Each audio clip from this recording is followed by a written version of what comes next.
Assalamualaikum, welcome to Blossom Views. இன்னைக்கு நம்ம சேனல்ல ஒரு பிரேஸ்லெட் மேக்கிங் வீடியோ தான் பார்க்க போறோம். வாங்க வீடியோக்குள்ள போலாம்.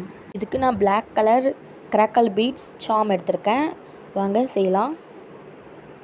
இது கோக்கறதுக்கு முன்னாடி ஃபர்ஸ்ட் நம்ம பிரேஸ்லெட் போடுற ஹேண்ட்ல நம்மளோட சைஸை பார்த்துக்கணும், எந்த அளவுக்கு வேணும் அப்படினு அந்த வச்சு நம்ம ஃபுல்லா கோத்துட்டு சைஸ் பார்த்துட்டு நம்ம கட் பண்ணிக்கலாம். எலாஸ்டிக்கை நம்ம ஃபர்ஸ்டே அந்த இதுல கட் பண்ணிர வேணாம். நம்ம கோத்துட்டு சைஸ் பார்த்துட்டு அப்புறம் எக்ஸ்ட்ரா விட்டு கட் பண்ணிக்கலாம். ரெண்டு சைடும் எலாஸ்டிக் கொஞ்சம் நீளமா விட்டு கட் பண்ணிக்கலாம். அப்பதான் நமக்கு முடிச்சு போட ஈஸியா இருக்கும். இந்த ரிங் கூட அந்த சாமியை ஃபிக்ஸ் பண்ணிட்டு அந்த பிரேஸ்லெட்டை நம்ம மாட்டியாச்சு. இப்போ நம்ம பிரேஸ்லெட் ரெடி ஆயிடுச்சு. ஓகே फ्रेंड्स, இந்த வீடியோ உங்களுக்கு பிடிச்சிருந்தா லைக் பண்ணுங்க, ஷேர் பண்ணுங்க, கமெண்ட் பண்ணுங்க, மறக்காம சப்ஸ்கிரைப் பண்ணிடுங்க. Thanks for watching. இந்த மாதிரி வீடியோஸ் உங்களுக்கு பிடிச்சிருந்தா கமெண்ட்ஸ்ல சொல்லுங்க. இன்னும் நிறைய நான் போட ட்ரை பண்றேன்.